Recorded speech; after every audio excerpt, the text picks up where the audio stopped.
Welcome back to another UCL Fantasy video and podcast. This will be my team selection for Matchday 11, where we have unlimited transfers and we can pick 4 players from the same club, just like we could in the knockout playoff rounds. I'll discuss the best players in each position and a few tweaks I've made from my first draft, and also all the latest information you need so you're well prepared for that deadline tomorrow, which includes injury updates, informed players, and much more. Like this video, subscribe to the channel, and hit the notification bell so you miss a single upload or live stream. I promise to get this to over 300 likes and to keep on pushing towards new goals like very fast subscribers. Check all the links in the description below for my X, Instagram, Blue Sky, the Discord server, UCL Fantasy League, Spotify, as well as Patreon. If you want to support the channel even further, it's patreon.com/DylanRCM. You can also click the join button on YouTube. Without further ado, let's jump straight into it. In my first draft video, I provided a detailed breakdown of my Matchday 10 performance, so you can still check that out if you want a few more details. But essentially, both of my goalkeepers blanked. Di Gregorio got 3 points, but picking him over Gatti to cover that Juventus defence was very costly in Matchday 9. And despite the fact that Gatti was booked and blanked in Matchday 10, going for Di Gregorio was a big mistake, and it also meant not going for Donnarumma, who was in most of my drafts going into Matchday 9. So sometimes one small decision can go the other way and cause a domino effect, and that's what happened for me during the knockout playoff rounds. With my defensive line, it wasn't much better, but the 2 saving graces across both legs were Hakimi and Baccio, with Hakimi providing assists in both matches, and he delivered 10 points in Matchday 10, whilst Baccio got a ball recovery point, and he's got 76 for the season, I believe. He has been outstanding in that particular metric, but in Matchday 9, he didn't make a single ball recovery, but at least kept the clean sheet as PSG beat Brest 10-0 on aggregate. Kim Min-jae made a mistake which led to Kun's opening goal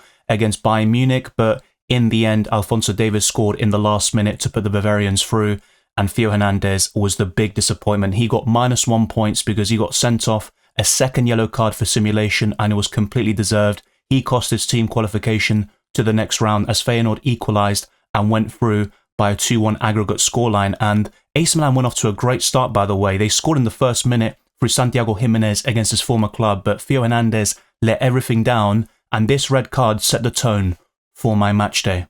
For those of you who were in the deadline stream last time out until the very end, there was that funny moment where I was about to log off and then Theo Hernandez picked up the red card and the chat went absolutely berserk. It was a fun moment and you've got to laugh about it, otherwise you'll cry.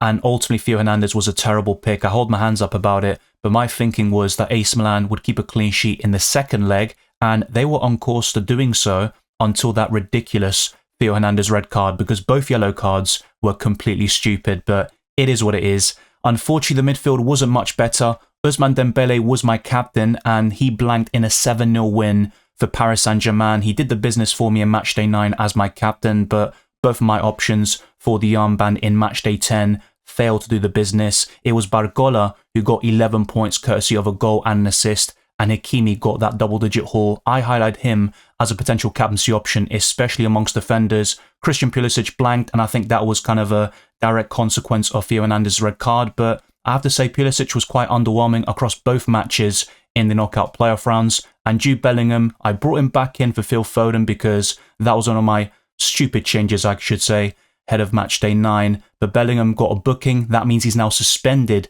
for the round of 16, the first leg, and Real Madrid still have plenty more who are walking that suspension tightrope, so they got to be very careful. And for those that are wondering when do yellow cards reset, that'll be after the quarterfinals, so after Matchday 14 and going into Matchday 15, the first leg of the semi-finals, but Jude Bellingham will miss Matchday 11. With my forward line, they were also very disappointing, so as you can see, it was my PSG players, Barcola, Hakimi and Baccio, who did the business. Everybody else blanked. Vinicius got a ball recovery point and Guirassy missed a penalty to blank for the first time this season in the Champions League, but he is the top scorer with 10 goals, and he scored 4 goals recently in the Bundesliga match against Union Berlin. He's in great form across all competitions, but in UCL Fantasy, he has been a bit of a troll for me personally with the kind of timings of me selling and buying him, but at least he got one decent return in Matchday 9 against Sporting away from home. With my bench, I had no returns there whatsoever, and that's something you don't really want to see anyway, because having bench points in UCL Fantasy means something has probably gone wrong actually,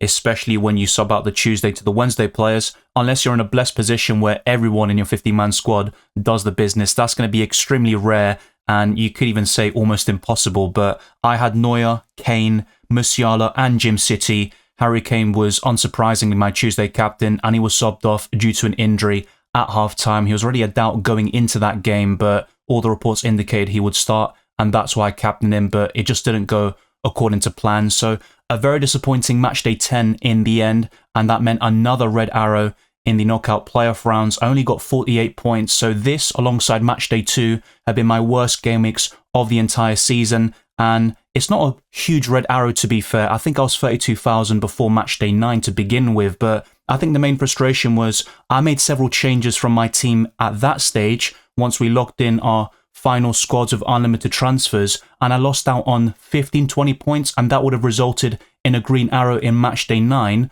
and ultimately I would have been in a better position going into matchday 11 now if I didn't make those unnecessary changes towards the very end. But we do have unlimited transfers now going into the round of 16, as mentioned before, and the plan is to optimize my squad, but I think it will be different for people watching because you might have no chips available. I've still got the wild card in my back pocket, so that gives me a get out of jail free card, and I can really focus on the match days right in front of me, so the round of 16, and if I pick a lot of players from teams that eventually get eliminated, I can then just use the wild card and then build a more long-term squad, so to speak, because what I'm looking to build now is something really strong for match days 11 and 12, and you'll see what I'm getting at very shortly. But I think chip strategy is very important, and it can influence your picks for match day 11. If you have no chips available, I'd advise you to check out my best team video so you've got a clear plan of what to do for future rounds as well. But let me discuss some potential transfer plans in each position, and this will be slightly different to what I highlighted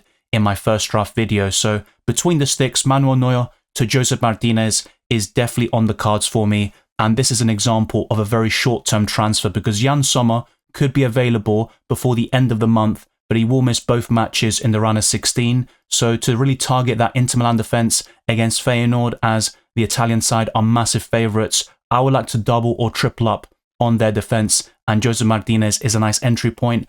Some of you might be asking, what about DeMarco? He scored against Napoli in a 1-1 draw, but he was subbed off due to an injury, and he's now a doubt going into matchday 11. And then you've got Dumfries and De Vrij going for both of them, and Joseph Martinez could be a really nice way of covering that Inter Milan defence, and I wouldn't rule out the possibility of me tripling up on Inter Milan defensively. But Manuel Neuer and Di Gregorio are both out of the door, despite the fact that Neuer remains in the competition, and he kept a clean sheet against Bayer Leverkusen, his upcoming opponents, in a goalless draw several weeks ago, and he made several saves and was arguably player of the match. Let's now talk about the highlighted defender transfer, which includes a direct clash between PSG and Liverpool. I would fancy Liverpool to go through despite PSG's amazing form. They're unbeaten since late November. They've won 10 consecutive games across all competitions, and they've been on absolute fire in 2025. And Bacho is a ball recovery machine. You might give PSG the edge in the first leg, but over both legs, and especially going to Anfield, I'd be very surprised if Liverpool don't go through. I don't think they're massive favourites. I think PSG have a decent chance, but I still think Liverpool are a better team. They showed it during the Champions League phase, and they've been so consistent in the Premier League. They're on course to winning it. They're in a Carabao Cup final, and Virgil van Dijk is the best defender you can go for in terms of the Reds. Now, you might argue that Trent Alexander-Arnold has a higher ceiling, or you might want to go for Konate, who offers better value. But this is what I like about UCL Fantasy. With the ball recoveries, it doesn't make these kind of wing backs versus centre backs such an easy option. You'd always go for the more attacking-minded option in FPL, for example, and just pick Trent Alexander-Arnold. But in UCL Fantasy, you could sometimes just go for Virgil van Dijk and get more points in the process, and that's what I like a lot about UCL Fantasy. Let's now move on to the midfield transfer. I did highlight Bellingham to Rafinha in the last edition, but this time it'll be Musiala to Elise. This is a 50-50 call, and I would like to go for one Bayern Munich attacker. Harry Kane remains a decent option up front, but his form isn't the greatest. He just came off the back of that injury and has been eased back into things as a substitute. He started the recent game for Bayern Munich, but he got booked and didn't score or assist, whilst Elise scored yet again. That's goals in consecutive games for him, and his record is fairly decent. He is averaging a goal or assist every 94 minutes in his debut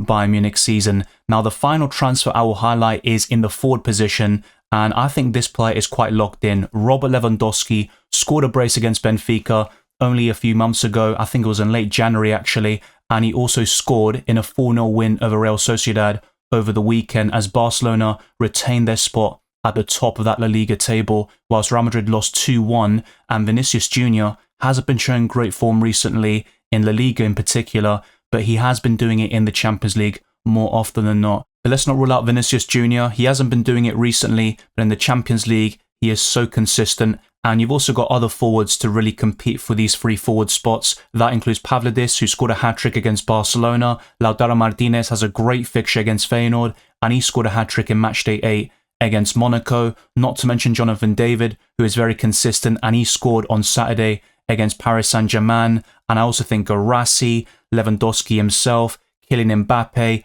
Alvarez, Griezmann. There are so many great choices in this front line, and Alvarez is in terrific form for Atletico Madrid, but we've got to be very ruthless with our picks, especially in that forward line, and it's just a shame you can't pick more than 3 of them. But this is how my team would line up for Matchday 11. I'll start off with the goalkeeper. Let me know your thoughts down in the comment section below as always. But my favourite Tuesday option is Kobel. He doesn't look great beyond the round of 16. I hold my hands up there, but I've got the wild card where I can easily take Kobel out, and there's also multiple free transfers we get. We get 3 for the second leg of the round of 16 in Matchday 12, and then 5 free transfers for the first leg of each round. So going into the quarterfinals in Matchday 13, I would have 5 free transfers to also get rid of Kobel without using the wild card, which can still be used later in the competition. As for my defensive line, I can see some of you may be doubting going for Schlotterbeck and this Borussia Dortmund defensive double-up, and I certainly understand that. Lille aren't a terrible team.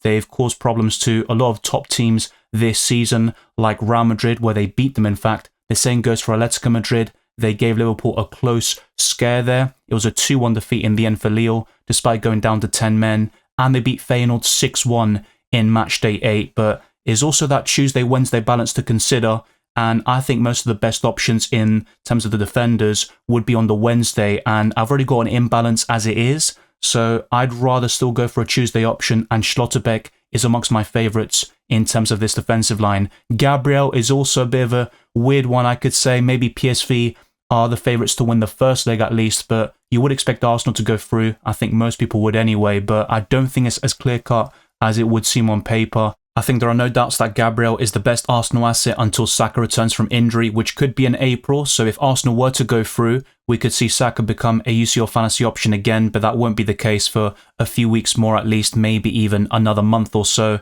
And Arsenal are down to the bare bones in that attack. That only puts more pressure on their defence to churn out clean sheets and grind out results, and they're not going to score many goals or create a lot of chances. So expect PSV versus Arsenal to be very cagey and low scoring. I think that is probably going to be the most sensible prediction. Football can be surprising though, and maybe Arsenal can find something that clicks in the short term. Denzel Dumfries has come in for De Vrij, but I would argue that the Dutch centre-back is better for ball recoveries and he might be safer in the grand scheme of things. But with Inter Milan's injuries and even DeMarco being doubtful, I think Dumfries is quite nailed on to start in both matches for the round of 16, and he always poses that attacking threat through goals and assists. You might even want to go for both Dutchmen, Dumfries and De Vrij, in that defensive line, especially if you want a long-term goalkeeper on the Wednesday instead of Josep Martinez. Let's now look to the midfield, and I'm expecting much better than what I got in match days 9 and 10. I've got Rafinha, Salah, Marco Asensio if he starts, and remember,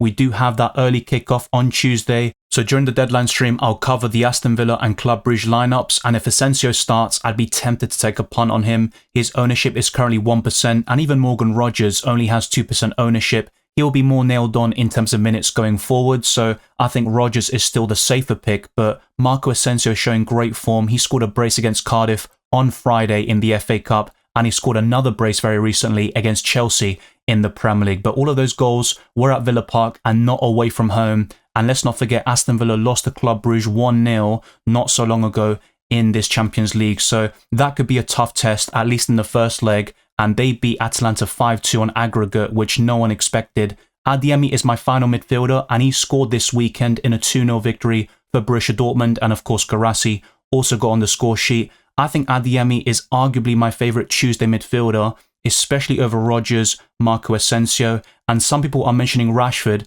but he is classified as a forward and there's no way I'd pick him over the other options, and there's also Ollie Watkins to consider from the Aston Villa attack. but that is a very strong midfield. It does mean going without Florian Wirtz though, and that's where I might just go a bit more template and reintroduce Wirtz into my team, but it would be at the expense of Marco Asensio, and it also means having more Wednesday players. This will then reverse going into Matchday 12 for the second leg, and I'll have more Tuesday players, which would be ideal. But having said that, for this game in particular, in Matchday 11, it might be slightly concerning to have more Wednesday players, and it means my substitutions might not be as impactful as they would have been by having more of a balance shifted towards the Tuesday players instead. But ultimately, you want to pick the best players in UCL Fantasy, and I believe most of them play on the Wednesday. Let's now complete this squad with the front line, which is going to be very highly anticipated. I'm going to stick with Lewandowski, Mbappe and Guirassy as things stand, but maybe I'll have a change of heart during the deadline stream because there are so many options which I mentioned before, and there are even more where that came from. There might be someone I haven't highlighted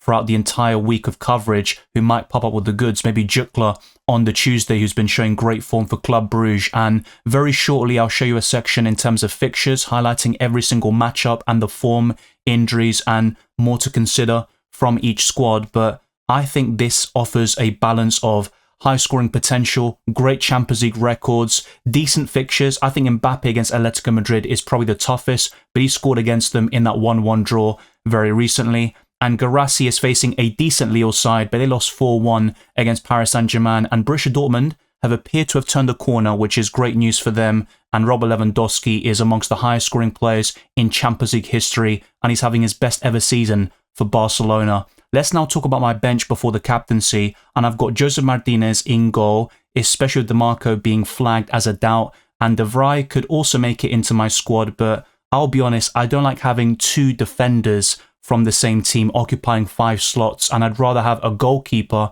and then a defender. Maybe that doesn't make too much sense, but that's just something I like to have structurally at times, if possible. And I've also got Elise, Grimaldo and Van Dijk, who all play on the Wednesday, and they can all be subbed on if needed for my lowest scoring players on the Tuesday. And with my original captain, the plan is to go for Mbappe, but I'd also be tempted by a Guirassy or Adeyemi punt, and you can always go a bit different on the Tuesday because you've got another option on the Wednesday to fall back on. And I think Guirassy's got the high ceiling, I think, with that fixture, and his form has been brilliant, and Borussia Dortmund have been showing improvements recently, whilst Real Madrid have been kind of hit or miss, and they lost 2-1 against Real Betis. Kylian Mbappe was subbed off quite early and had no impact on that game, and Atletico Madrid might go into this match really defensive, although Diego Simeone has been more attack-minded in recent seasons, and ultimately it's about managing both ties and going through to the next round. And on the Wednesday, there are even better options to choose from, but my preference is with the Barcelona attackers. Rafinha is my favourite.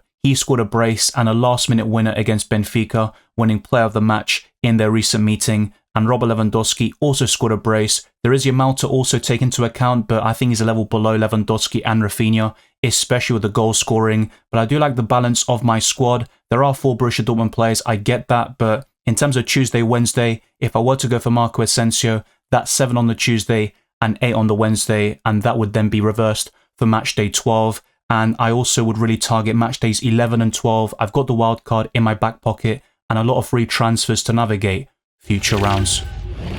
As always, feel free to put your thoughts in the comment section down below about this new kind of segment. I'm not saying it'll happen in every single UCL Fantasy video, but I think it's very important for the round of 16, just in case you aren't familiar with the matchups and also with the teams themselves in terms of form, injuries and other factors. So let's start off with Club Brugge, the home side. These lineups will be covered for Club Brugge and Aston Villa in tomorrow's deadline stream, so make sure not to miss it. So Club Brugge have won 3 out of the last 10 games across all competitions. Their recent match was a 1-1 draw away from home versus Ghent. Jutla marked his 4th goal in the last 5 matches with 1 assist on top of it, and they are 2nd in the Belgian league, and they beat Atalanta 5-2 on aggregate to qualify for the round of 16. In terms of injuries, there are none to report at the time of this recording, but if there are any, I'll keep you updated in the comment section and also in tomorrow's deadline stream. With Aston Villa, they haven't fared much better, with only 4 wins out of the last 10 games. Despite a recent 4-1 loss to Crystal Palace, they beat Chelsea 2-1 in the Premier League, with Marco Asensio scoring both goals. He scored another brace in Aston Villa's 2-0 win over Cardiff in the FA Cup. Watkins and Rashford provided the assists, while Rodgers was a substitute towards the end of the game. With injuries, Marlin is ill, and Barkley, Anana, and Pau Torres remain unavailable, but we could see maybe some progress being made in the next couple of weeks. Let's now move on to the next matchup, which will be at 8 p.m. UK time on the Tuesday between PSV and Arsenal. PSV have fallen 8 points behind Ajax in the Eredivisie. They were leading throughout most of the campaign. They only have 4 wins out of the last 10 matches, and they lost consecutive games against go-ahead Eagles across different competitions. Perisic is their informed player with 3 goals and 1 assist in the last 6 games. While he was rested in PSV's recent match, he scored in both legs against Juventus in the knockout playoff rounds. With injuries, Pepe is out for the rest of the season, and Badrak Tarovic is doubtful. With Arsenal, though, they have registered 6 wins in the last 10 games. They have crashed out of the domestic cups, though, the FA Cup back in January, and also against Newcastle in the Carabao Cup semi-finals in early February. They finished 3rd in the Champions League group stages, with only 1 goal conceded from open play. Their recent 0-0 draw against Nottingham Forest makes it back-to-back games without a goal for that Arsenal attack. The best way to invest in Arsenal is through their defence and David Raya in goal, at least until Saka returns from injury, which I highlighted towards the beginning of this video. With injuries, Havertz, Jesus and Tomiyasu are out for the season, while Saka and Martinelli are weeks away from return, possibly just over a month at the time of this recording, but it hasn't been a great season for Arsenal. They've struggled for consistency, but they are in last chance saloon. The Champions League is the only route left to a trophy, and it's very unlikely, I have to say that, but stranger things have happened in the past. Arsenal are favourites to go through still. For most people, the bookmakers and the odds, I'm less confident about it myself because that attack just really struggles, and even in cup competitions, you need a somewhat functional attack to score goals, get over the line, and have those difference makers in the biggest moments. But the next matchup, which is also on the Tuesday, is Borussia Dortmund against Lille, and with Borussia Dortmund, they turned the corner, it seems, with a 6-0 win over Union Berlin and a recent 2-0 victory against St. Pauli. They remain 10th in the Bundesliga, but Dortmund kept clean sheets in both matches against Sporting in match days 9 and 10. Guirassy is on fire with 10 goals and 1 assist in the last 10 matches. Mane is flagged while Mecha is ruled out, but pretty much a full squad there for Borussia Dortmund. They are in very healthy shape.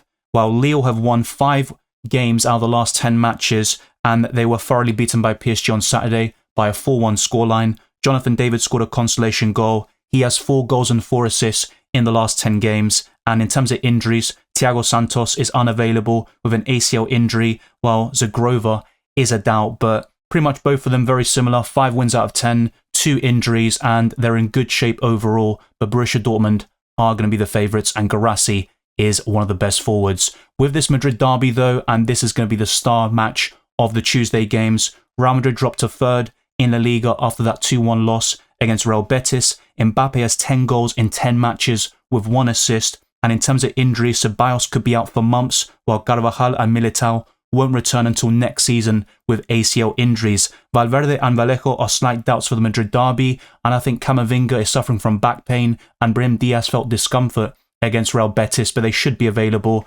Whilst with Atletico Madrid, they're currently on an unbeaten streak with only 1 loss in the last 26 games. They drew 1-1 away from home against Real Madrid last month and got a 4-4 draw against Barcelona in the Copa del Rey. Their recent match was against Athletic Bilbao in La Liga, and La Araña, Julian Alvarez, scored the winning goal. He has 7 goals and 3 assists in the last 10 matches. And with injuries, Azpilicueta has a muscle problem, while Koke has an issue with his lower leg. Let's now move on to the Wednesday matches, though, with Feyenoord versus Inter Milan. Feyenoord drew 0-0 in Robin van Persie's first game in charge against NEC. They have 4 wins over the last 10 matches and sit 4th in the Eredivisie. Igor Paxao is the standout UCL fantasy option with 53 points. Only Rafinha, Wirtz, Kokchu and Salah have more in the midfield. With injuries, Quentin Timber is out for the season, while Lotumba will miss the round of 16. Stengs, Ueda and Kazem remain doubtful. Inter Milan, though, recently had a rough patch but sit top of Serie A after a 1-1 stalemate against their rivals Napoli. DeMarco scored a free kick but was subbed off due to injury, making him a concern for Matchday 11. They have an extensive injury list which includes Darmian and Sommer.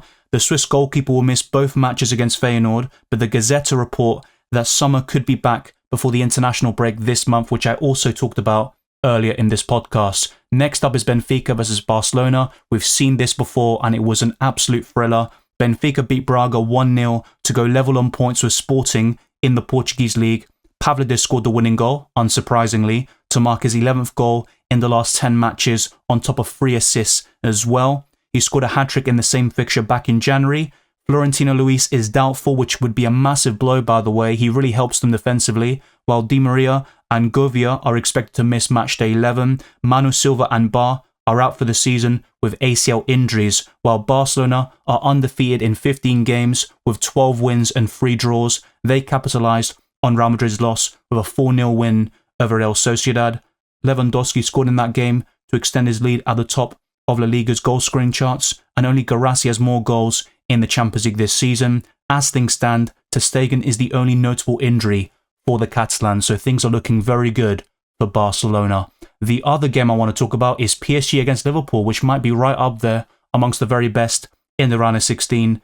PSG have won 10 consecutive games and are undefeated since late November. They beat Lille 4-1 over the weekend and breezed past Brest in the knockout playoff rounds with a 10-0 aggregate scoreline. Despite blanking in matchday 10, Dembele has 18 goals in this calendar year, more than any other player across world football. The Parisians have no injuries, only to lone players, but in terms of those that are in their squad, they have no injuries whatsoever, while Liverpool lost against PSV in matchday 8 after heavy rotation, but they still finished top of the Champions League group stage. They were eliminated by Plymouth in the FA Cup, but reached the Carabao Cup final. They are on course to win in the Premier League after a 2-0 win over Newcastle last week. They've had a nice rest compared to PSG, and Salah's only blanked in 3 games in 2025. Only Bradley and Gomez are injured in terms of notable ones in their squad.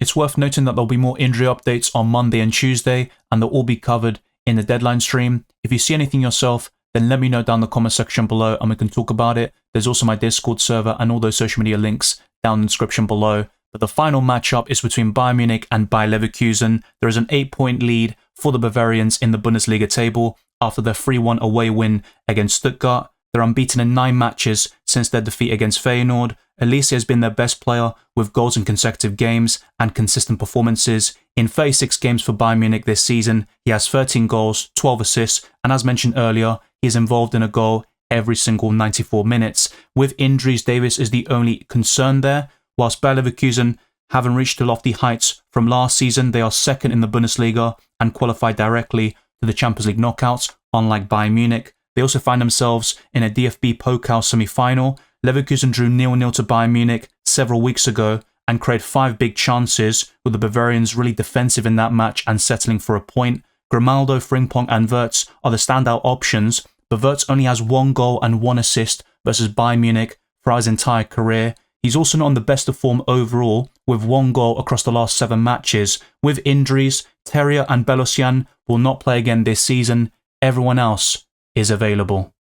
The odds in this section are taken from fantasyfootballpundit.com. You can also find them by tapping UCL_fantasy on X, and right here on screen is the clean sheet odds. Real Madrid are top for matchday 11 with a 42% chance. Inter Milan, Borussia Dortmund, Arsenal and Bayern Munich complete the top 5. Then you've got Aston Villa, Club Brugge, Barcelona, PSG, Atletico Madrid, PSV, Lille, Liverpool, Feyenoord, Bayer Leverkusen and Benfica. That is the order that this website has put them in terms of clean sheet odds, and I think Inter Milan would be top for me personally, but they are away from home against Feyenoord, and Real Madrid have a very good record in the Champions League, especially at home, and against Atletico Madrid they've kept many clean sheets in this competition. But things get even spicier with the goal scorer odds, and there are some surprises in here.